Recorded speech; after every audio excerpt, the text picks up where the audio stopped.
Quero convidar a todos a pegarem suas Bíblias e a abrirem no Evangelho de João, no capítulo 1. Amém?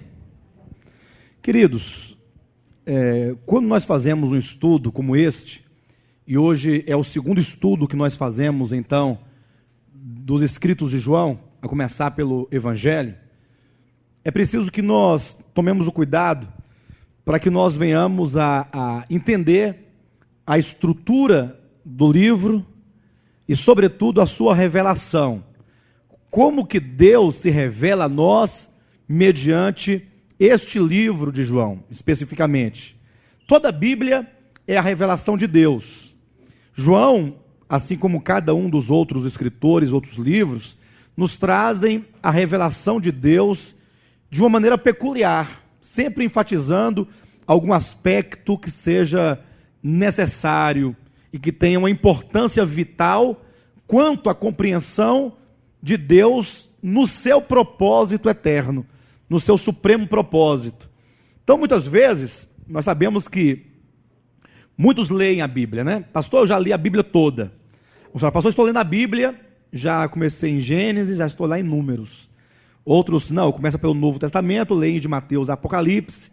Isso é muito bom que se faça. Devemos sim ler a palavra, ter comunhão com a palavra, mas muitas vezes as pessoas não passam de um entendimento da história e do enredo daquilo que se lê.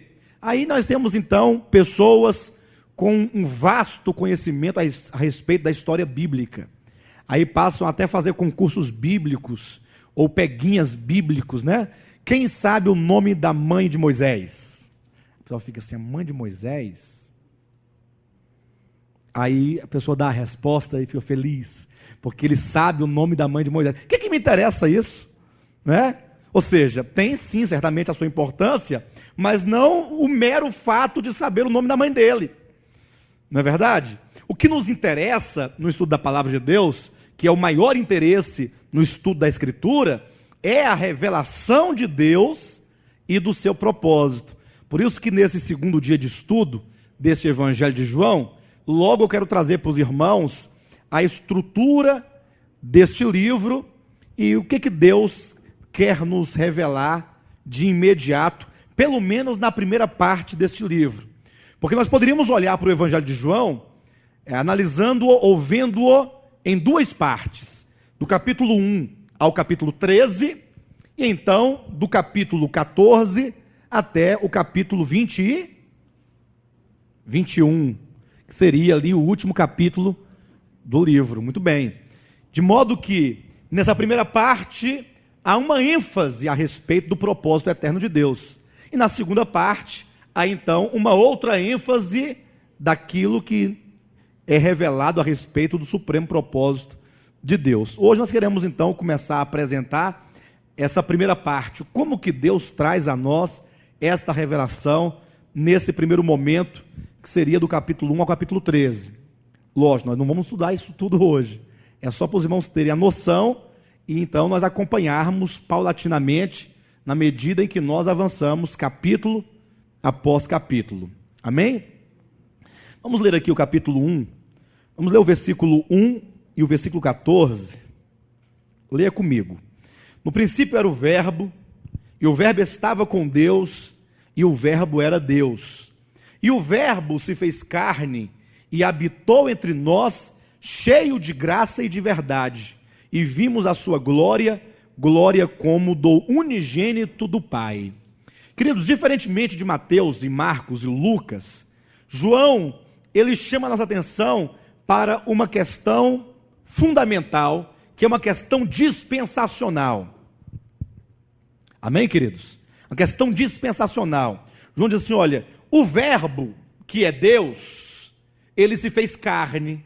Ou seja, no momento em que Deus, o Eterno, se faz carne, que o Filho primogênito de Deus, ou que o Filho unigênito de Deus, ou como se pode dizer, conforme João 1,18, no momento em que o Deus unigênito se faz carne e habita entre os homens, se determina a partir de então um novo momento na história da humanidade.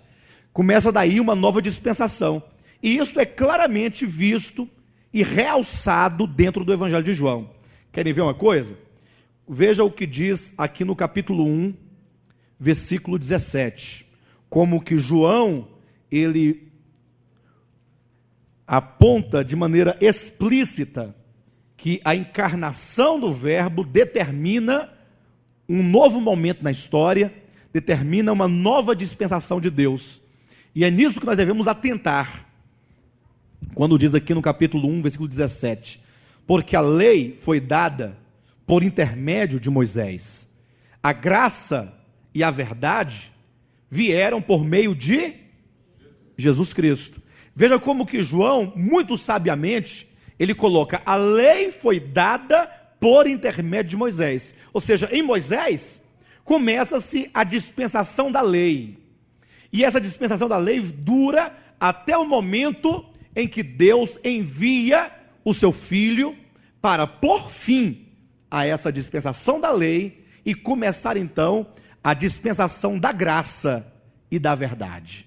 E isso não é somente aqui revelado, mas também no capítulo 3 de João.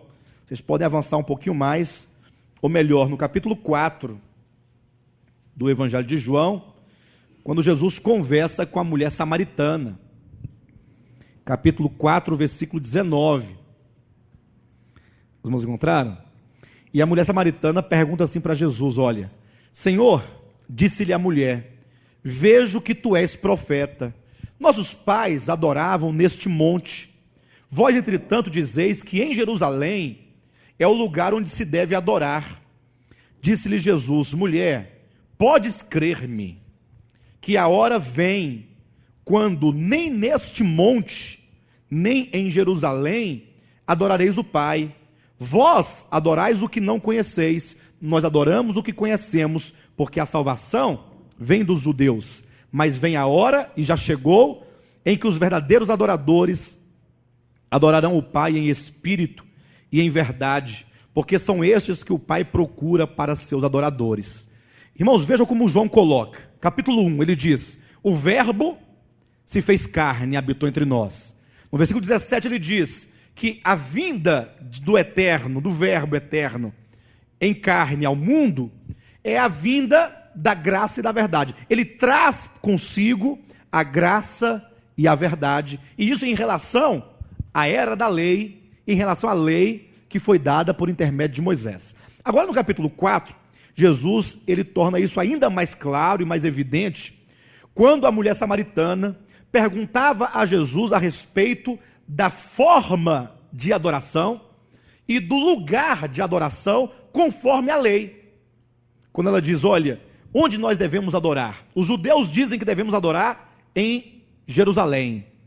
Os samaritanos dizem que devemos adorar em Samaria, no Monte de Gerizim. Dois templos em rivalidade, sempre atentando para o aspecto físico, local, material, em que a adoração acontecia na forma de ritos e também com todos aqueles objetos sagrados, com a pia de bronze, não é? Com o altar de holocausto, como nós vemos no santo lugar, que tinha o candelabro, tinha o altar de incenso, tinha a mesa dos pães, no Santo dos Santos tinha lá dentro a arca da aliança, a arca do concerto.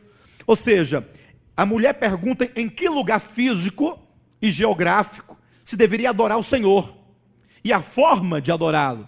E Jesus responde dizendo, olha, podes crer-me, que vem a hora em que nem neste monte nem naquele adorareis a Deus. Ou seja, quando ele diz, vem a hora em que não se adorará a Deus mais nem em Jerusalém, nem em Samaria, ele aponta para um tempo, ele aponta para uma época, e este vem a hora, certamente aponta para o tempo de mudança de dispensação.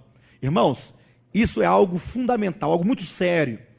Hoje em dia nós vemos aí muitos cristãos que têm até um bom conhecimento da Escritura, mas tropeçam exatamente nesse aspecto da transição de alianças, da transição de dispensações. Vem a hora, Jesus está dizendo, em que os adoradores do Pai não mais o adorarão nos templos feitos por mãos humanas, de acordo com a lei de Moisés, de acordo com o sistema levítico. Ou seja, isto vai mudar. Deus tem um tempo determinado de mudar esse aspecto. E ele diz no versículo 23, então: mas vem a hora, e já chegou, em que os verdadeiros adoradores adorarão o Pai em espírito e em verdade.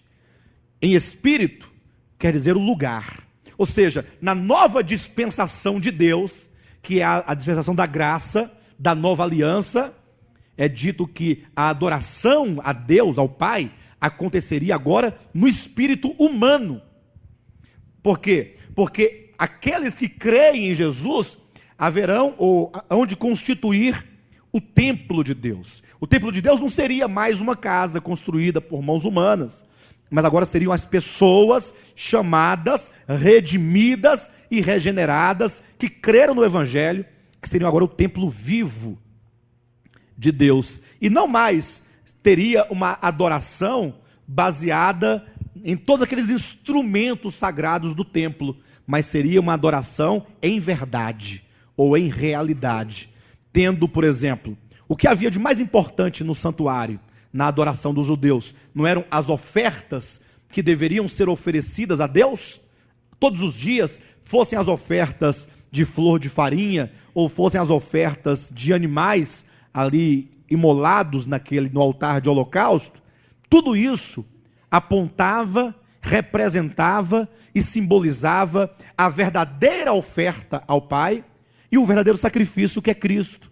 Ou seja, a adoração agora não é mais mediante coisas, e nem é também em algum lugar físico, ainda que nós tenhamos que estar debaixo de um teto, mas o teto pouco importa. Se o teto é uma loja, se o teto é uma árvore, se o teto é uma casa, se o teto é um prédio, é uma capela, não importa. O que importa é que o povo de Deus se reúne no Espírito e tem como elemento, instrumento de adoração, a realidade de tudo aquilo que se dizia no Antigo Testamento, que encontra a sua materialidade, substância na pessoa de Jesus Cristo. Abra sua Bíblia rapidamente lá no livro de Gálatas, capítulo 4, e nós vamos então verificar como que o apóstolo Paulo explica isso para nós de uma maneira muito clara, falando sobre quando Cristo vem, quando o Verbo se faz carne, inaugura-se uma nova dispensação, inaugura-se um novo momento. Queridos, vamos abrir os olhos. Você é servo de Cristo, você precisa entender essas coisas, e não somente entender, mas você precisa se projetar no Senhor, no Espírito, para essa experiência nova, da nova aliança, desse novo tempo. Olha como Paulo explica exatamente o que está no capítulo 1 de João, que é o momento que o Verbo se faz carne, o momento da encarnação do Verbo, é o momento em que começa-se um tempo de transição, de mudança de dispensação. Veja aqui no capítulo 4, a partir do versículo 1. Digo, pois, que durante o tempo em que o herdeiro é menor, em nada difere de escravo, posto que ele é senhor de tudo. Olha que ele está usando aqui uma metáfora. Ele diz assim, olha, é como um herdeiro qualquer, uma criança, filho de pais que têm alguma riqueza. E é dito que, enquanto o herdeiro é menor de idade, em nada difere de um escravo, posto que ele é senhor de tudo. Ou seja, embora o herdeiro seja senhor de tudo, seja dono de tudo, mas a sua idade, que é uma idade de menoridade, o impede de se apropriar das riquezas. É dele, mas ele não pode se apropriar. Ele não pode tomar posse e consumir e usufruir daquilo, porque ele é menor de idade. Nesse sentido, ele é tanto quanto um escravo, no sentido de que o escravo não é dono de nada, e o menor, sendo dono, não pode usufruir. Vocês entenderam bem? Como que Paulo coloca a questão aqui da metáfora? Aí o versículo 2 diz, mas, no caso, o menor está sob tutores e curadores até o tempo predeterminado pelo Pai. estão entendendo isso aqui? Ou seja, existe um tempo, e nós ainda estamos trabalhando dentro da metáfora de um herdeiro, que sendo ele senhor de tudo, de toda aquela herança, ele não pode se apropriar e usufruí-la, uma vez que ele é menor de idade. Posto que sendo ele herdeiro, é tanto quanto um escravo. Em nada difere de um escravo, porque ambos não têm acesso a essa riqueza. Embora o herdeiro seja o dono, o senhor, não pode. E o herdeiro, então, nesse sentido, é tanto quanto o escravo. Visto que ele está sob tutores e curadores, até quando? Como é que diz a sua Bíblia? Lembra que Jesus fala assim, vem a hora? Quando ele diz vem a hora, ele não aponta para um tempo determinado, para uma época que haveria de vir.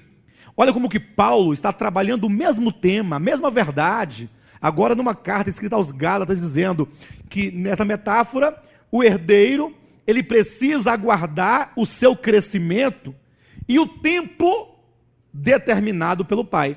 Nós estamos trabalhando na questão do tempo. Versículo 3. Assim também nós, quando éramos menores, estávamos servilmente sujeitos aos rudimentos do mundo. A palavra rudimentos, aqui no grego, é o mesmo que coisas elementares. É uma palavra, inclusive, que é usada para se referir à fala de uma criança, quando está aprendendo a falar. Ela consegue acertar algumas sílabas, mas não consegue pronunciar a palavra com clareza, mas dá para interpretar o que ela disse. Ela não diz mamãe, ela diz mama.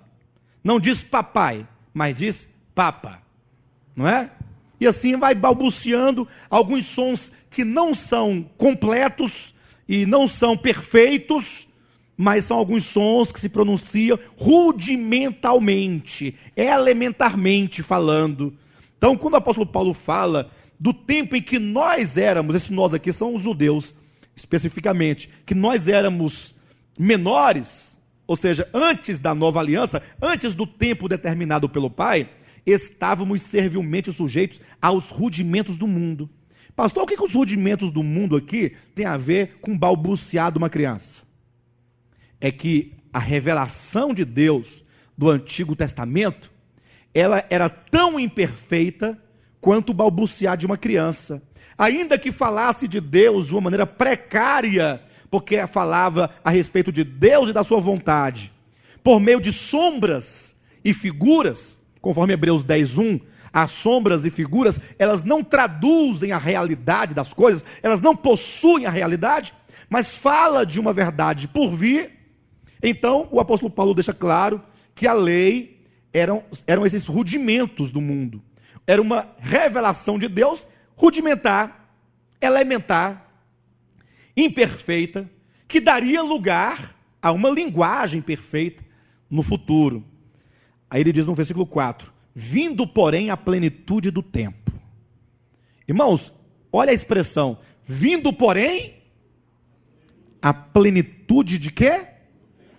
Então, Deus determinou que num dado momento, quando ele diz, vem a hora, ele apontava para essa plenitude do tempo. O que aconteceu quando chegou a plenitude do tempo? Jesus diz, no capítulo 4, os verdadeiros adoradores não mais adorarão o Pai nos templos feitos por mãos humanas, e nem mediante os instrumentos sagrados, os utensílios sagrados do templo, mas seria uma adoração em espírito e em verdade. E como é que João começa o seu evangelho? E o verbo, que é Deus, se fez? Olha o versículo 4. Vindo, porém, a plenitude do tempo, Deus enviou o seu filho, nascido de mulher, nascido sob a lei. Vocês concordam comigo que esse versículo 4, Deus enviou o seu filho, nascido de mulher, corresponde a e o verbo se fez carne? Sim ou não? Então, o que acontece quando vem a plenitude do tempo e Deus envia seu filho nascido de mulher?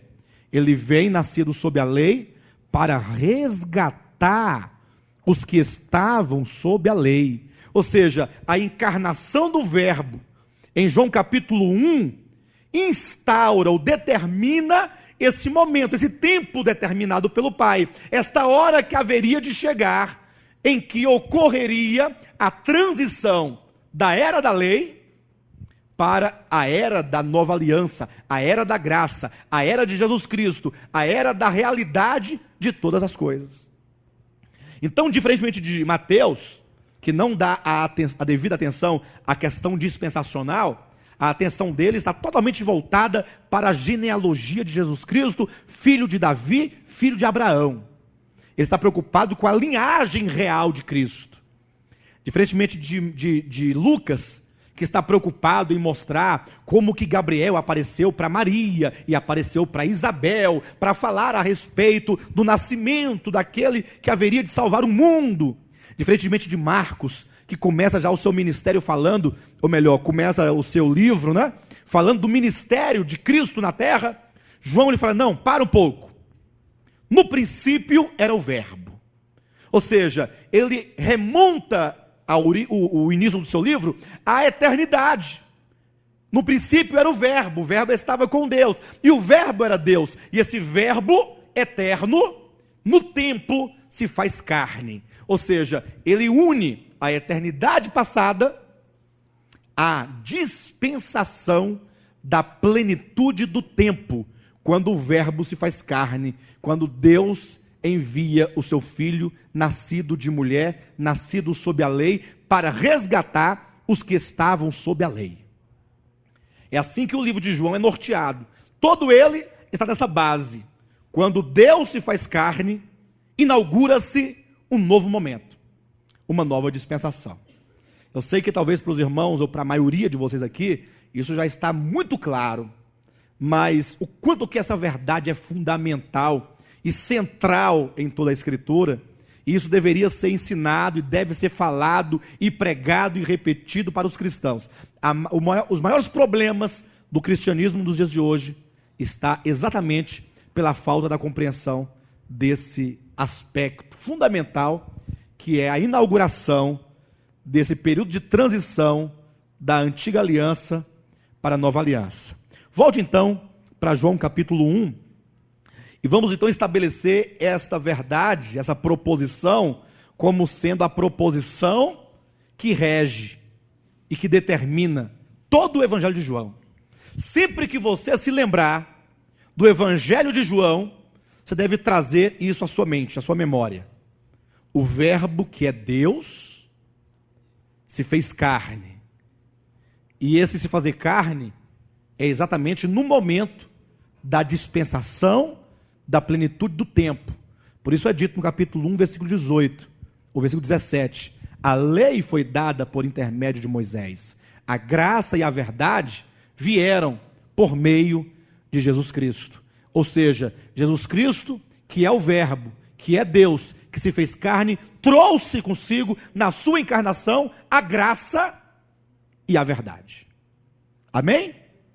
Então, o Evangelho de João, ele parte de que base? De qual base? A encarnação do Eterno e a instauração de um novo tempo. De um novo tempo. Você pode falar isso?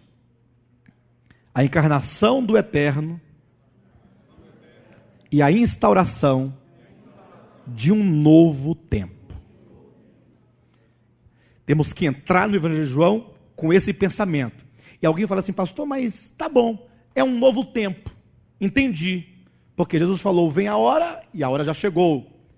Fala de um tempo determinado pelo Pai, que é a plenitude da dispensação do tempo. Quando Deus envia o seu Filho, ou quando o verbo se faz carne.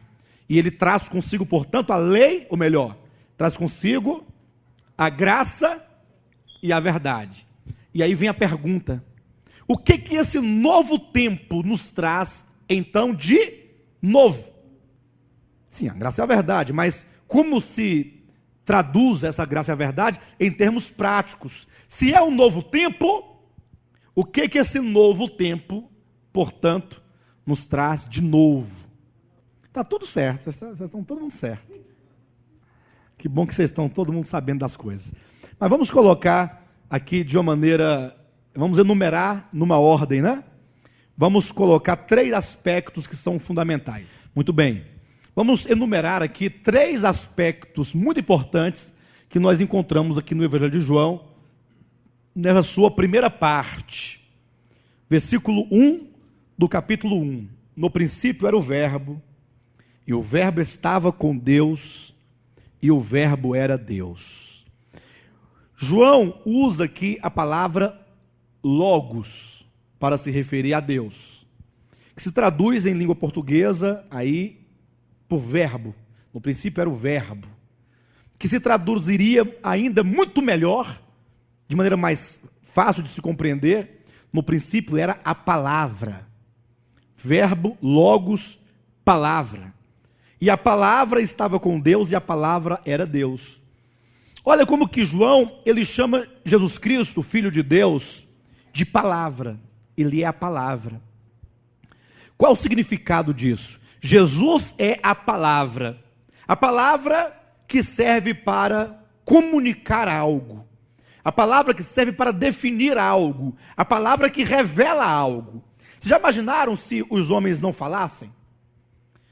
Talvez você conheça alguém que seja bastante introspecto e que fale muito pouco.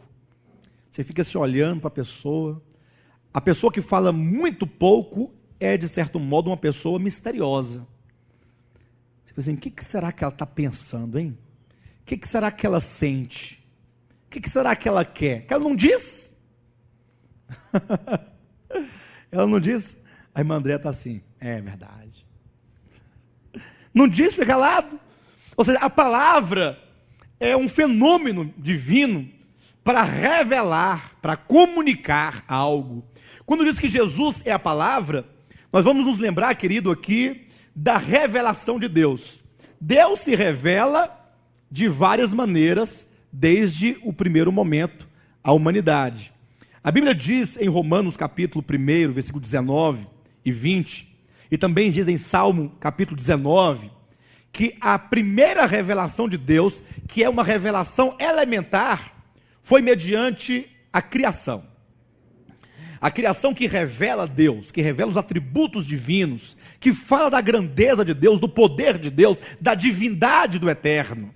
De maneira que quando os homens olham para a criação, eles devem reconhecer Deus nas coisas que foram criadas.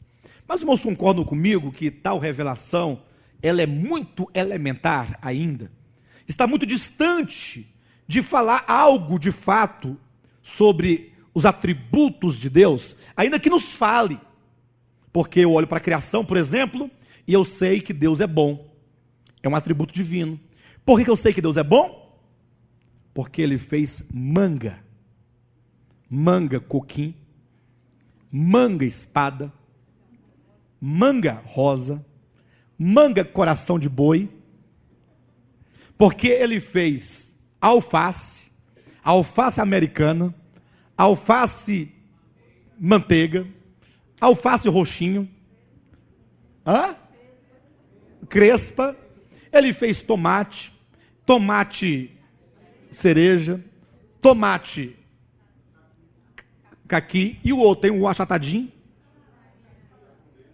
japonês, abóbora, cheiro verde, salsa, coentro, pimenta do reino, para temperar o bife. Irmãos, Deus é bom. Quando eu olho para a criação, eu falo, Deus é maravilhoso. E tem mais, ele não nos fez como os animais. Vaca come capim o dia todo. Capim. Ah, irmãos, nós não. Nós temos um paladar aguçado.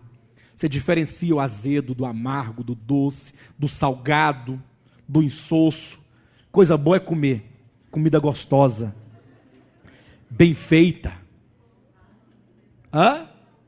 Churrasco. Deus fez o boi. Deus criou no boi a picanha no boi. Deus é bom. Quando nós olhamos para a criação, você vê que a chuva desce, rega a terra, e a terra produz a semente. O homem não é capaz de fazer sequer uma semente. E Deus deu tudo para nós. O sol para nos aquecer, para nutrir nossa pele. Não é verdade? Tudo que Deus fez em nós tem um sentido. A sobrancelha, os cílios. Sabia que sem os cílios você não fecharia o olho? Ficaria com o olho assim travado? Eu conheci uma pessoa que para dormir tinha que colocar uma moeda, ou um pano, uma coisa, porque ela perdeu todos os pelos do corpo, por causa de uma enfermidade, e aí ela me disse assim, olha, se eu não colocar algo sobre os olhos, eu durmo com o estatalado. Chega resseca, tinha que usar colírio, porque não pisca, nem piscar piscava. Olha como Deus pensou em tudo, os cílios. Colocar cílios para o homem poder fechar o olho, ó. Descansar, umedecer, as lágrimas, a saliva, rim, fígado, baço, tripa, intestino grosso, delgado, reto, tudo direitinho. Coisa boa é quando a criança, nossa nenenzinha, vai no banheiro, vai lá e faz as coisas tudo direitinho. Glória a Deus. Tem gente que acha ruim, né? Ah, porque tá... Ué, mas você quer fazer o quê? Se estivesse doente, estaria no hospital. Tudo é bênção de Deus. Deus pensou em tudo. Isso é bondade. Coisa linda. Deus é maravilhoso. Então, quando nós olhamos para a criação de Deus, em todos os aspectos e sentidos, nós vemos Deus, nós conhecemos a Deus na criação. Só que isso ainda é uma revelação elementar. Deus não quer simplesmente se dar a conhecer de uma maneira distante. Ele se aproxima um pouco mais quando ele começa a aparecer para Moisés e traz a lei agora de uma forma escrita. Lógico que antes ele já havia aparecido, né, para Abraão, para tantos outros, e lhe comunicou algo da sua vontade que vai se concretizar na sua forma máxima ali na lei, a lei de Moisés, como uma ferramenta de Deus para revelar-se ao homem. E depois vem os profetas. Olha só como que a revelação de Deus vai progredindo. A criação, a tradição oral dos patriarcas, e aí vem a lei, e aí vem os profetas. Só que ainda não era a revelação de Deus. Na verdade, Deus falava com os antepassados numa linguagem, de uma maneira que eles pudessem entender. Não é sem razão que Paulo diz aos Gálatas que eles eram menor de idade, estavam na menoridade, ou seja, deveria se falar de uma maneira rudimentar, elementar, simbólica, até que chegando a dispensação da plenitude do tempo, num tempo de maturidade, Deus falou, agora eu vou pessoalmente falar com o homem. Portanto, quando Deus se faz carne, quando eu falo Deus, vocês não se escandalizam não, né? O verbo é Deus, portanto, quando Deus se faz carne, ele vem como a palavra, o verbo, para comunicar, para explicar, para definir, para revelar a Deus. Nesse sentido, todos os cristãos deveriam se conscientizar de que Jesus é a revelação maior de Deus, acima da criação, acima da lei e acima dos profetas. Querem ver uma coisa? Como quando as coisas vão crescendo, vão aumentando, as coisas anteriores, elas se incorporam na posterior e desaparecem. Você, quando nasce, recebe uma certidão de nascimento. Quando se casa, você deixa de nascimento e pega de casamento. Depois de casado, não adianta ficar com a certidão de nascimento, que não tem mais funcionalidade alguma. Agora, você deve ter a certidão de casamento. E depois que você morre, aí você tem que ter a certidão de óbito. A outra também não serve. Quando você faz o ensino fundamental e depois o ensino médio, você não tem que, para fazer o curso superior, levar lá o seu diploma do ensino médio? E aí você depois já não precisa mais dele, você vai ter um outro histórico, e assim você vai deixando um, ainda que esse incorpore naquele, mas você vai sempre suplantando um pelo outro. É assim, a criação é a revelação de Deus, e sempre foi e sempre será. Podemos ver Deus na criação, mas vindo a lei, nós temos agora uma revelação superior, e, portanto, devemos ser guiados pela revelação superior, que é a lei em relação à criação. Quando vem os profetas, que agora vão explicar e aplicar a lei em cada circunstância, não deveria desprezar os profetas em prol da lei, mas deveria se entender a lei pela explicação dos profetas e pela aplicação da lei pelos profetas. Agora vem Cristo. Quando Cristo vem, ele vem como cumprimento da lei. Ele não vem para destruir a lei, ele vem para trazer a realidade de tudo o que a lei e os profetas anunciaram. A lei e os profetas falavam de Cristo, anunciaram a Cristo, e Cristo, portanto, é o cumprimento da lei dos profetas. Irmãos, honestamente, eu tenho estudado ultimamente alguns grupos novos de estudo. Nós sempre tivemos aqui o costume de estudar a Bíblia com famílias, né? Com grupos, a gente faz grupos de estudos para ensinar os irmãos, as pessoas, a verdade de Deus. E ultimamente eu tenho intensificado. Eu tive um tempo que eu estava um pouco ausente em razão das atividades, agora eu voltei mais intensamente, e novamente eu estou admirado o quanto que é difícil você mostrar para um cristão que Jesus é a revelação final de Deus. É difícil. Eles entendem e aceitam até um dado momento, mas não querem desprender-se da lei. Eles querem Cristo e a lei. Eles querem Cristo, querem a lei e os profetas, somando-se um ao outro. Jesus é o verbo, é a palavra, ele é o logos de Deus, ele é a ciência de Deus, ele é o conhecimento de Deus, ele é o discurso de Deus. Deus ensina os homens mediante as suas muitas revelações, sendo elas progressivas, e essa revelação, portanto, ela se consuma na pessoa de Jesus Cristo. Aí vocês podem se lembrar, por exemplo, de Mateus 17 ou Lucas capítulo 9, quando Jesus, no monte, se transfigura diante de Pedro, Tiago e João. Apareceram ali ao lado de Jesus Moisés e Elias. Moisés, um representante da lei. Elias, o representante dos profetas.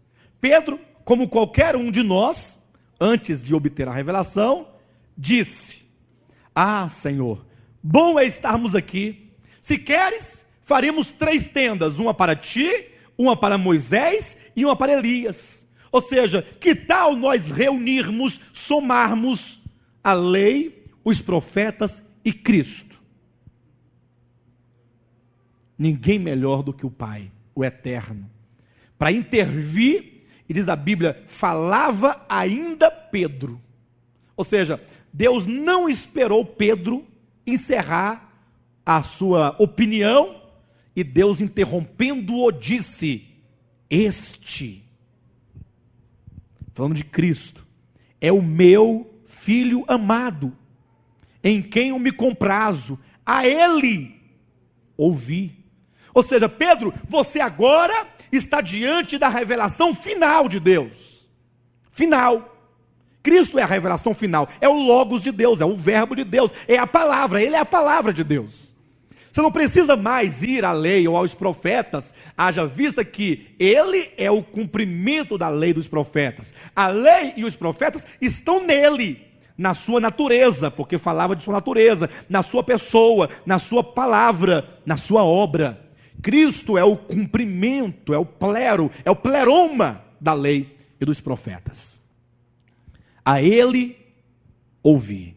Não é sem razão que o escritor de Hebreus, no capítulo 1, versículo 1, começa o livro dizendo: havendo Deus, e atenção, olha a importância de esse versículo de que estamos nos referindo, está no capítulo 1, versículo 1 de Hebreus. Porque o livro de Hebreus trata exatamente da lei e dos profetas e da antiga aliança em relação a Cristo e a nova aliança. O livro de Hebreus foi escrito para falar qual a relação da lei, dos profetas, de Arão, de Moisés, da lei em relação a Cristo e a sua nova aliança e a sua obra eterna. Hebreus foi escrito para dizer que tudo o que na antiga aliança se dizia, tudo que Moisés disse, tudo que a lei disse, passou, no sentido de que Cristo veio para trazer a realidade daquilo. Por isso que ele abre o livro dizendo: havendo Deus outrora falado muitas vezes e de várias maneiras aos pais, pelos profetas, nestes últimos dias nos falou pelo Filho. O Filho é o falar de Deus, é a palavra de Deus. Final. Não existe revelação posterior a Cristo. Pastor, mas você não está lembrado, porventura, que João Evangelho, no capítulo 13, versículo 16, é dito, o próprio Jesus disse que o Espírito da verdade, que haveria de vir, iria conduzir os discípulos a toda a verdade, iria falar de coisas que ainda não lhes foram anunciadas.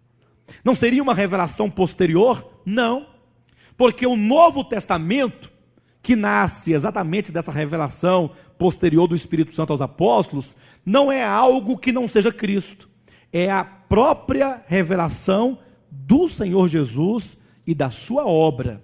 Na verdade, é o desdobramento daquilo que Cristo ensinou. Então, Mateus ao Apocalipse fala tudo de Cristo. Poderíamos falar então que o Cristo, na sua encarnação, é a revelação final de Deus, enquanto Cristo, na sua palavra escrita, é a revelação final e máxima de Deus. Todos que leem o Novo Testamento não encontrarão outra coisa senão a Cristo. Talvez alguém encontre supostamente o sábado, talvez alguém encontre supostamente o véu, talvez alguém encontre supostamente o ósculo santo, talvez alguém encontre supostamente o lava-pés, talvez alguém encontre supostamente o dízimo. Mas veja, aqueles que vão à Bíblia procurar doutrinas com o fim de guardá-las e fazer dessas doutrinas a sua vida, fazer dessa doutrina a sua devoção, a sua adoração, o seu servir a Deus, como se Deus estivesse no céu dizendo assim: olha, eu quero, a minha vontade é que vocês se reúnam para lavar os pés uns dos outros. Sabiam que tem pessoas e igrejas e ministérios que pregam que a vontade de Deus é que vocês lavem os pés uns dos outros?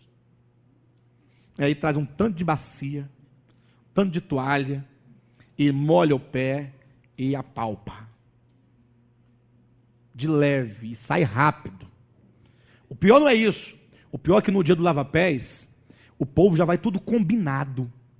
Ô Tiago, olha, você está junto, porque se lava o meu pé, eu lavo o seu. Nós somos amigos, temos uma certa afinidade e uma certa intimidade, porque eu não vou querer lavar o pé do fulano. Vai que ele vem para cima de mim. Não, cada qual com o seu parceiro. E aí é tudo escolhido de antemão. Aqueles que são mais humildes, que estão achando que está fazendo as coisas certas, vai sem parceiro, já ela fica lá procurando alguém. Ninguém vem lavar o pé dele. Ele fica esperando alguém se aproximar, até que ele encontre outro do mesmo jeito. Aí fala: não tem outro jeito, aí vai tu mesmo. Não tem tu, vai tu mesmo. Eu falo isso porque eu já vi muito disso. Mas isso são pessoas que acham que a vontade de Deus são doutrinas. As doutrinas não é a vontade de Deus. Tem aqueles que olham para o Novo Testamento e veem os dons espirituais. Pastor, mas os dons não são bíblicos? São, mas os dons não são a vontade de Deus. Os dons, assim como tantas as outras doutrinas, semelhantemente corretas, elas servem para nos conduzir e nos levar ao cumprimento do propósito de Deus, do supremo propósito. Tanto é que Paulo, ao explicar os dons do Espírito Santo em 1 Coríntios capítulo 12, 13, 14, ele diz que haverá um dia, quando chegarmos na perfeição, em que os dons não serão necessários mais. Ou seja, os dons, eles foram dados e são úteis para esse tempo antes do reino milenar, antes da perfeição, em que nós ainda vemos as coisas obscuramente. É preciso o dom de revelação, porque nós ainda não temos a total compreensão das coisas. É preciso o dom da profecia, porque estamos presos ao tempo e não temos o conhecimento do amanhã. É preciso tantos outros dons, porque estamos sujeitos à temporalidade dessa vida. Mas quando nós chegarmos no que é perfeito, que nós vermos face a face, e não tivermos mais nenhuma limitação impostas a nós, tudo aquilo que era em parte será aniquilado, porque nós veremos face a face. Isso não desmerece os dons espirituais, mas os coloca no seu devido lugar. Ou seja, nenhuma doutrina bíblica, por melhor que seja e por mais bíblica que seja, pode ser o centro da nossa fé, porque a revelação de Deus é o seu Filho, que é a sua vontade, que é o seu amor, e portanto diz respeito a tudo aquilo que o Pai determinou a respeito do Filho. A vontade de Deus é o seu Filho e a obra que Ele realiza nele. Então, ao invés de nós buscarmos doutrinas para nós idolatrarmos tais doutrinas, deveríamos compreender a vontade de Deus, o supremo propósito de Deus na sua palavra, e então entender qual é o papel e qual é o lugar e qual é a importância de cada uma dessas doutrinas dentro desse caminho para o cumprimento do propósito de Deus. Ou seja, nós precisamos alcançar o supremo propósito. Como nós poderemos nos utilizar dos dons espirituais para alcançar esse supremo propósito? Como que os dons espirituais devem ser utilizados, em que eles nos ajudam a atingirmos o supremo propósito de Deus? É isso.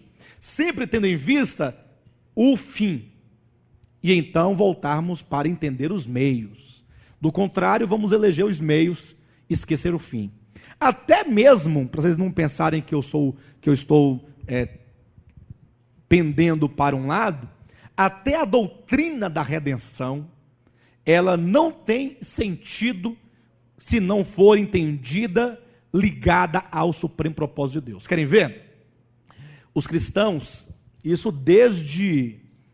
durante a era medieval, não se falava sequer em redenção, e nem de supremo propósito.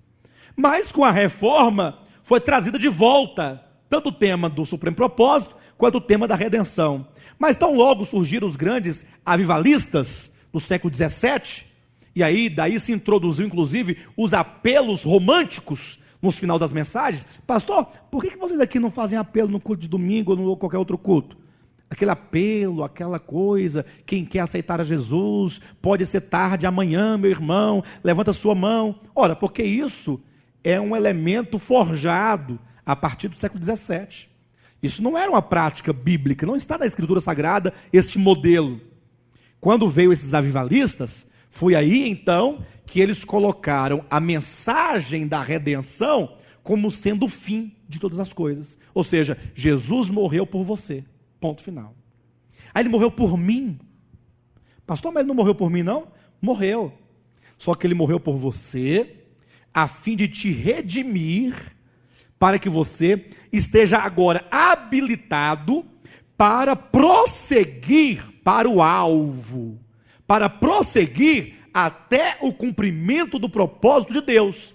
E eu provo, leia Romanos capítulo 8, versículos 28, 29 e 30.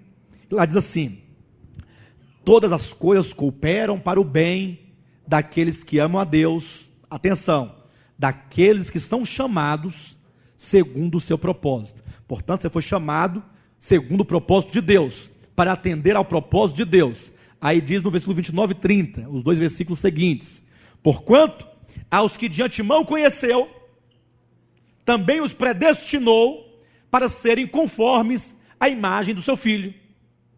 Olha, ele te conheceu, ele te amou eletivamente, e então ele te predestinou para quê? Para ser salvo mediante a obra da cruz? Não, ele te predestinou para você ser conformado à imagem do seu Filho. Você fala, então tá bom, então ainda assim acabou no homem, porque ele me predestinou para eu me tornar semelhante a Cristo. Só que ele diz, para que ele, Cristo, seja o primogênito entre muitos irmãos. Deus determinou gerar um tanto de filhos, para que o filho primogênito seja superior, ele seja o primeiro, o principal, e por meio então de uma nova criação, ele seja o cabeça dessa criação, ele seja o tudo dessa criação, ou seja, o próprio Deus nos escolheu, nos predestinou e nos redimiu para que o seu filho chegasse à posição suprema, acima de tudo, chamado o filho primogênito de Deus, a fim de que ele seja o primogênito entre muitos irmãos. Então observa que o propósito de Deus não se esgota na redenção, mas ele passa pela redenção. É como se eu dissesse, Jesus morreu na cruz do Calvário. Isso é uma verdade? Aí, para quê? Para nos salvar. E por quê? E para que ele nos salvou? Para nos redimir dos pecados, nos purificar dos pecados, nos justificar dos pecados, e agora então, nos habilitar para sermos os muitos filhos de Deus, conformados à sua imagem, para que o seu filho, o primogênito, seja o herdeiro de tudo e o cabeça dessa nova criação. Veja que o propósito, ele passa pela redenção, mas não se esgota. Quando os avivalistas do século 17 colocaram a obra de redenção tendo um fim em si mesmas, ou melhor, um fim em si mesma, eles erraram, porque eles deixaram de ver que a obra da cruz é apenas uma escada que nos leva ao cumprimento. Glória a Deus pela palavra da cruz e pela redenção, mas não se esgota nela o propósito eterno de Deus. É apenas o começo de um longo caminho que nos leva ao cumprimento da vontade do Pai.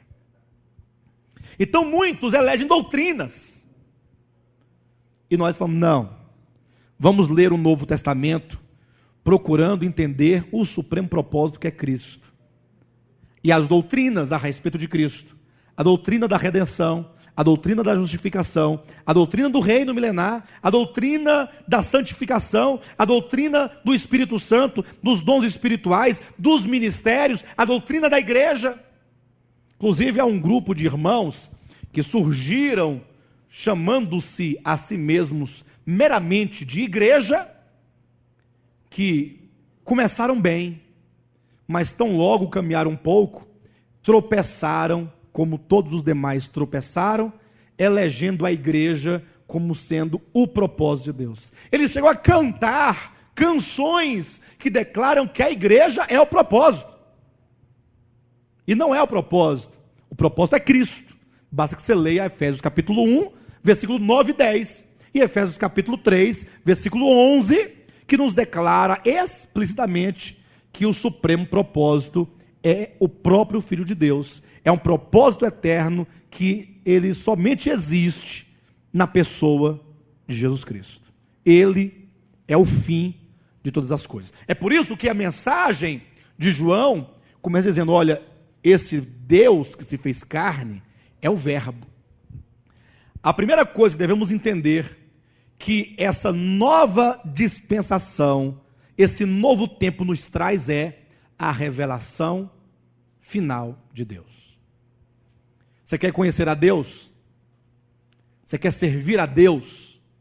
Quer agradar a Deus? Você precisa então ir à revelação final. Você tem que ir a Cristo.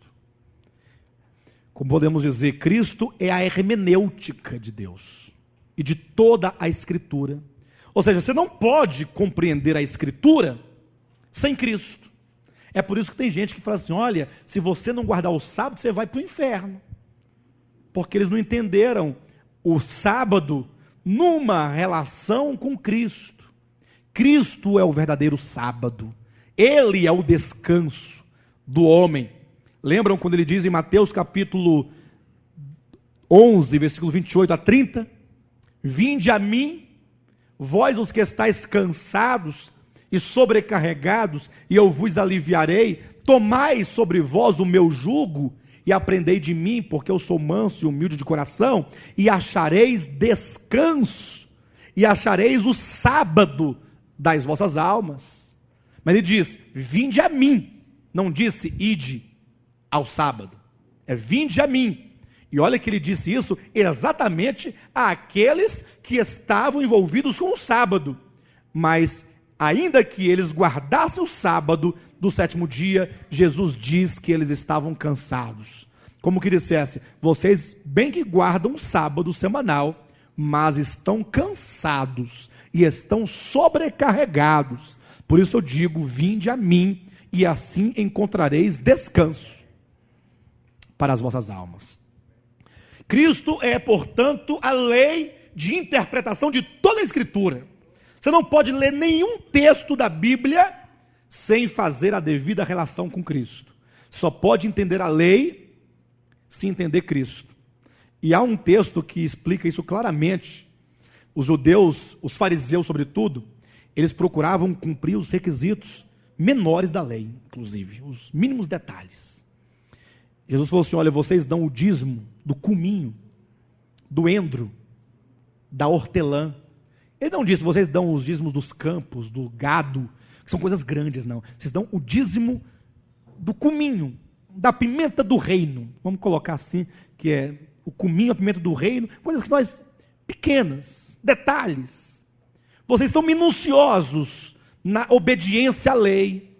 Todavia, vocês têm deixado de lado as coisas mais importantes da lei. Em seguida ele diz: vocês engolem, vocês coam um mosquito. Olha novamente aqui, o mosquito está numa relação com o endro, o curminho e a hortelã, ou seja, pequeno, e engole um camelo. E o camelo, portanto, que é grande, tem uma relação com as coisas mais importantes da lei. Ou seja, eles eram meticulosos com as coisas pequenininhas e passavam despercebidos pelas coisas maiores e mais importantes da lei. Pastor, se as coisas pequenas é o endro, o cominho e a hortelã, o que são as coisas mais importantes da lei? Eram as festas anuais que duravam 7 dias? Não. Também são coisas pequenas da lei. Jesus diz: vós negligenciais as coisas mais importantes da lei: a justiça, a fé e a misericórdia.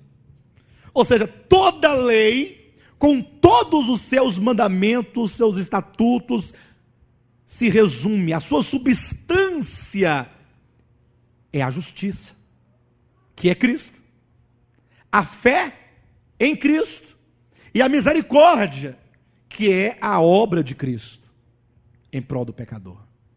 Ou seja, eles cumpriam rigorosamente e legalmente o dízimo. Olha, tem que levar o dízimo disso.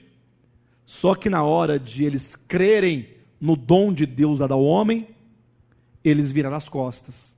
Na hora de eles usarem de misericórdia para com quem tinha fome, eles tropeçavam. Tanto é que é dito que muitos daqueles fariseus e saduceus, aqueles líderes, até mesmo do povo comum, eles, às vezes, seu pai estava com fome, sua mãe estava com fome. Eles viam e tinha algum dinheiro que podia ajudar o velhinho, a velhinha, que não tinha como trabalhar. Eles falavam: não, o que eu tenho aqui é ao Senhor, é o dízimo do Senhor. O velhinho vai ficar com fome, que eu vou levar o dinheiro para Deus. Quanta hipocrisia! Como se Deus estivesse querendo o dinheiro do povo, em detrimento à fome dos próprios pais do ofertante. Pastor, então quer dizer então que nós não devemos ofertar? Devemos cuidar do pai, da mãe, do primo? Não, não é isso. É a hipocrisia daquele que via os itens da lei, mas não via a substância, a essência da lei, que é a misericórdia, que é a fé e a justiça. Cristo é o falar final de Deus. Se você tem Cristo, você tem tudo. Se você não tem Cristo, você não tem nada. Por isso que João diz que o Filho de Deus, o Deus eterno, era o Verbo, é a palavra, é o Logos, é o discurso de Deus. Esse é o primeiro item que esse novo tempo nos traz. O novo tempo da nova aliança, da graça e da realidade, nos traz o falar final de Deus. Se quiser conhecer a vontade de Deus, deve ir a Cristo. Sobretudo, ler o Novo Testamento. Mas há um segundo item que esse novo tempo nos traz. E esse segundo item é o que vai governar a primeira parte do livro de João, que vai do capítulo 1 ao capítulo 13. Quando diz no versículo 14: e o Verbo se fez carne e habitou entre nós, cheio de graça e de verdade, e vimos a sua glória, glória como do unigênito do Pai. Aí volta um pouquinho ao versículo 12 e 13. Mas a todos quantos o receberam, deu-lhes o poder de serem feitos filhos de Deus, a saber, aos que creem no seu nome, os quais não nasceram do sangue, nem da vontade da carne, nem da vontade do homem, mas de Deus. E o Verbo se fez carne. Em outras palavras, e o Verbo, que é Deus, que é Espírito, se encarnou. Se nós lêssemos aqui, literalmente falando, conforme está lá nos originais, leríamos assim: e o Verbo se fez carne e tabernaculou entre nós. A palavra habitou tem a raiz da mesma palavra tabernáculo, que tem o mesmo sentido de uma tenda, porque se entende na Bíblia Sagrada, sobretudo na revelação do Novo Testamento, que o corpo humano, essa humanidade nossa, vinculada à carne e ao sangue, é uma casa, é uma tenda, é um tabernáculo, é uma habitação da alma e do espírito humano. Quando diz que o Verbo se fez carne, quer dizer que Deus, que é o Verbo, que ele vem à terra, e então um corpo lhe é preparado, uma humanidade lhe é preparada, um tabernáculo lhe é preparado. Então, isso de maneira muito direta, poderíamos entender o seguinte: Deus, na sua encarnação, ele vem habitar dentro do homem. A encarnação do Verbo é Deus vindo para dentro do homem. E nisto consiste parte do propósito eterno de Deus. Quando o Verbo, que é Deus, entrou naquela humanidade que foi gerada no ventre de Maria, que nasceu de Maria, e portanto Maria é mãe do homem Jesus, e não do Verbo que é Deus, então Deus, ele começa a executar o seu plano entrando no homem. E aqui há um diferencial enorme, porque todas as religiões pregam sempre um aperfeiçoamento do homem. Alguns pregam: não, você terá que passar por várias encarnações para sofrer, para purgar os seus pecados, as suas culpas, o mal que você fez. A cada encarnação você sofre e sofre, até quando você pagar tudo, você chegará a um estágio de espírito evoluído. Um espírito evoluído. Aí você agora vai ser um espírito evoluído para descer nos outros, para ajudar outros espíritos não evoluídos a se evoluírem também. Em suma, essa doutrina de kardecista ensina que o homem passa por um tanto de processos de autoaperfeiçoamento. Nisto não entra Cristo, não entra Deus, não entra a redenção, não entra a justificação, não entra perdão de pecados, nada disso. Por isso que não existe evangelho de Jesus Cristo segundo Allan Kardec. Isso é uma farsa. Por que é uma farsa? Pode até ser evangelho de Allan Kardec, mas de Jesus Cristo não. Porque de Jesus Cristo tem que apresentá-lo como verbo, como Deus, que se fez carne, que veio à terra redimir o homem, perdoar o homem, justificar o homem. É uma obra vicária, uma obra redentora, para então conduzir, Cristo conduzir o homem a Deus. E não o homem auto se conduzir a Deus. Outros falam, não, Jesus Cristo veio, é Deus, se encarnou, glória a Deus, morreu na cruz. Você quer aceitá-lo? Aí você fala assim, eu quero aceitar Jesus. Aí você aceita Jesus. E agora? Não, e agora que na próxima quinta-feira será o culto de doutrina. Nós vamos ensinar você como ser um bom homem, como mudar os hábitos. Olha, você não deve fumar, você não deve beber, nada de forró, nada de ouvir música MPB, sertaneja, acabou tudo. Agora você é uma nova pessoa. Você não pode usar as mulheres mini saia. Isso antigamente, né? Hoje em dia está tudo enrolado. Você tinha que ver tem até na internet aí, o Thiago sabe dessas coisas. O Thiago passa o dia todinho atrás de vídeos pra gente. Pastor, olha esse vídeo aí, pastor. Um povo sendo batizado, sabe como? No tobogã. Toboágua. Ali embaixo. Eu estou mentindo, Thiago? Não. Fala com o Thiago aqui, ó. Ele mandou o vídeo, o povo. Nós batizamos em nome do Pai, do Filho e do Espírito Santo. Aí o pessoal, uhul! Não. Estou mentindo. Não, mas isso é o de menos. Alguém fala, não, mas o importante não é imergir. Nós estamos apenas dinamizando a coisa, inovando, porque não estamos mais no tempo do Rio Jordão, estamos no tempo dos termas, né? Enfim, tudo bem. O problema é como o povo sai de lá com as roupas transparentes e de fio dental. Quem quiser o vídeo, pergunta para o Thiago, que ele tem um endereço. Não, deixa para lá. Eu quero dizer o seguinte, aí então começa a ensinar os bons costumes. Antigamente o homem não podia, ele tinha que usar chapéu. Crente usa chapéu.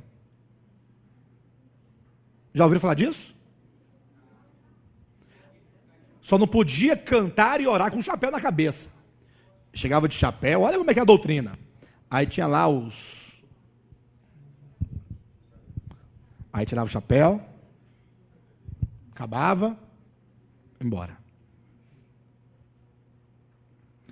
Os bons costumes. Aí a pessoa fica, sabe o quê? Lutando contra a sua natureza, que ama tudo isso, que ama as coisas pecaminosas. Não é que seria errado, na verdade o que é apontado como sendo pecado, é pecado. O problema é que não se vence o pecado com a carne. Não existe essa história de autoaperfeiçoamento. É por isso que as mulheres andavam e ainda andam, algumas, né, com os vestidão, nunca mostrou o tornozelo para ninguém. Nunca viram o tornozelo, nem esse ossinho aqui do braço, cheio de, usava a anágua, que era feita de pano de saco. Os pobres eram assim, minha mãe era assim pelo menos, né? Usava-se a combinação, que era um vestido, a anágua é uma saia. A combinação é um vestido. E depois, agora vem a roupa. Aí sabe o que acontecia? O povo esquecia de uma coisa, que na hora de adulterar, tira tudo isso. Esqueceram. É por isso que havia adultério, prostituição na igreja. As roupas não impediam essas coisas. E não impede, e nunca impediu, nem vai impedir. E é por isso que é cheio de fariseu na igreja. Pessoas que se julgam santas, melhores do que as outras. Quem tinha um cocó na cabeça maior, falava em língua mais alto. A santidade era medida pelo vestido, pelo cocó e pela língua. Nunca resolveu, nunca. Não que aqueles que não pareciam fariseus fossem melhores, é tudo pecador. A questão é que não existe no plano de Deus esse negócio de autoaperfeiçoamento. Esqueça isso. A lei foi dada não para que o homem a cumprisse, porque Deus sabia que o homem não era capaz de cumprir. Mas está escrito lá: bem sabemos que a lei é espiritual, eu todavia sou carnal, vendido à escravidão do pecado. O povo de Israel não poderia falar bem sabemos, porque eles disseram: tudo que Deus mandar fazer, nós faremos. E fez. Qual que é a obra de Deus? Deus fala assim: olha, eu vou entrar para dentro do homem. Esse é o plano de Deus. Eu vou entrar para dentro do homem e eu próprio, o próprio Deus, serei dentro do homem a vitória sobre a carne, o ego, sobre o pecado e sobre qualquer coisa dentro do homem. Deus entra para vencer dentro do homem aquilo que foi colocado no homem por ocasião da sua queda. É por isso que o verbo se faz carne. Ou seja, Cristo, o Deus encarnado, nós temos aqui um homem e Deus dentro do homem, Deus habitando o homem. O verbo que é Deus se fez carne e tabernaculou entre nós, andou entre nós dentro da humanidade. Então nós temos aqui o protótipo. Ele é o filho primogênito, para que nós sejamos conformados à sua imagem, filhos de Deus tanto quanto ele, conformados na medida do protótipo que é Cristo. Quando diz que o verbo se fez carne e habitou entre nós, fala-nos, portanto, de um segundo item que esse novo tempo nos traz: a revelação de que Deus entra para dentro do homem. Nós vamos verificar isso com mais propriedade até o final do capítulo 13. Tudo que nós virmos daqui para frente vai enfatizar: Deus quer entrar dentro do homem. Nós vamos ver isso em Nicodemos, na mulher samaritana, no filho, no servo do centurião, na multidão faminta, na multidão sedenta, na mulher pecadora, no cego de nascença, em Lázaro. Vamos verificar Deus entrando para dentro do homem. Deus entra na humanidade. Porque do capítulo 14 para frente, nós vamos ver a segunda parte do propósito de Deus. Qual que é a segunda parte? A primeira parte é Deus entrando. Deus entrou em você para habitá-lo, para vencer. Já entrou? E qual é a segunda parte desse plano de Deus? Atente, não vamos precisar disso lá na frente. Se o primeiro passo é Deus vir para dentro do homem, o que traz Deus para dentro do homem? Não é a sua encarnação? Olha o movimento. Deus se fez carne, ele desce e entra no homem. Agora no capítulo 14 ele diz: eu voltarei para o Pai. E quando ele volta em espírito, ele leva juntamente consigo o homem. O homem não vai? Pois, portanto, a segunda parte é o homem para dentro de Deus. A primeira parte é Deus para dentro do homem. A segunda parte é o homem para dentro de Deus. Que coisa linda, não? Que coisa tremenda. Este é o Evangelho de João, nos trazendo esta revelação. Amém? E a prova disso está aqui nos versículos anteriores. No caso, a prova do Deus vir habitar dentro do homem. Assim como no 14 é dito que Deus se faz carne, Deus vem para dentro do homem, os versículos 12 e 13 dizem: mas a todos quantos o receberam, deu-lhes o poder de serem feitos filhos de Deus, a saber, aos que creem no seu nome. Aqueles que vêm a crer em um nome de Jesus, recebem o poder de serem feitos filhos de Deus. E a única maneira de o homem ser feito filho de Deus é a saber, ou melhor, mas a todos quantos o receberam.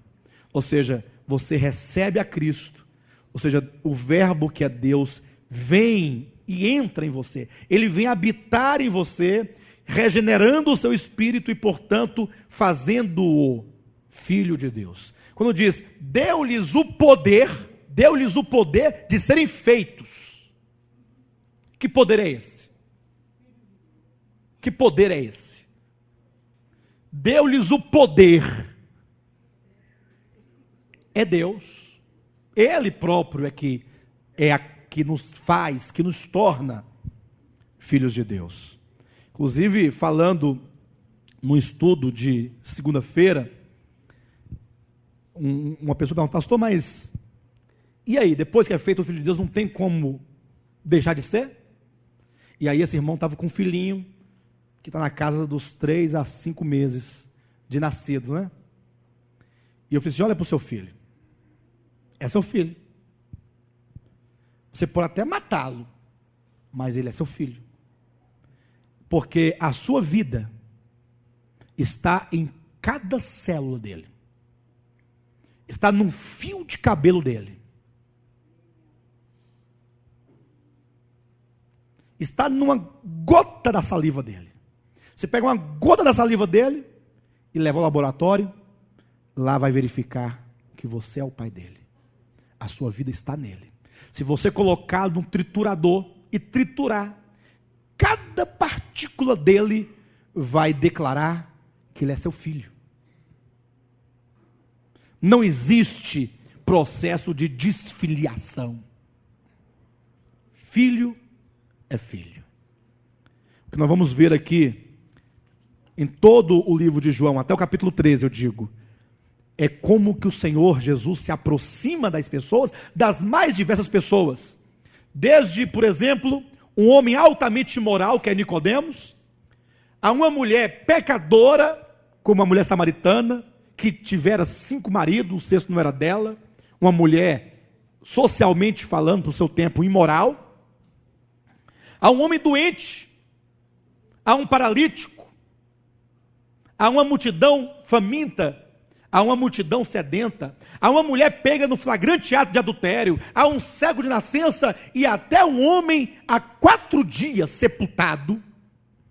Como que Jesus se aproxima de cada um desses? Vamos ter que passar por Nicodemos, mulher samaritana, o servo do centurião, o paralítico do tanque de Betesda, a multidão faminta do capítulo 6, a multidão sedenta do capítulo 7, a mulher pecadora do capítulo 8, o cego de nascença do capítulo 9 e Lázaro do capítulo 11. Cada um desses fala do homem, da humanidade, na sua condição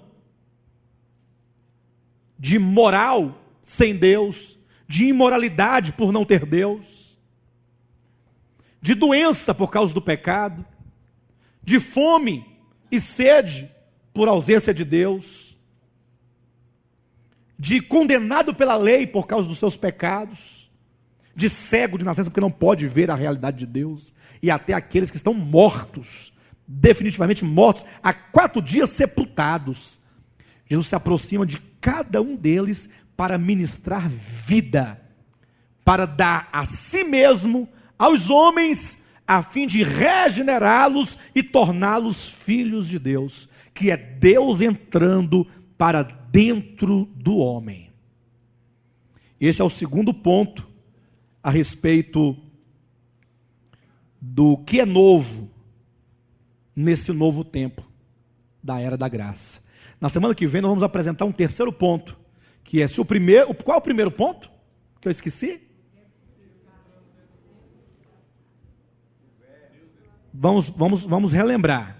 Nós mostramos que o livro de João, ele foi escrito a partir do seguinte pressuposto: a encarnação do Verbo instaura um novo tempo, uma nova dispensação, a dispensação de Jesus Cristo, da graça, da nova aliança, da realidade de todas as coisas. Esse é o pressuposto. João escreve a partir desse ponto de vista. Ele então vai mostrar o que tem de novidade nesse novo tempo. Primeiro, Jesus é o falar, é a revelação final de Deus. Segundo, o fato de o Verbo se fazer carne mostra-nos o primeiro aspecto do plano de Deus. Deus vem habitar o homem.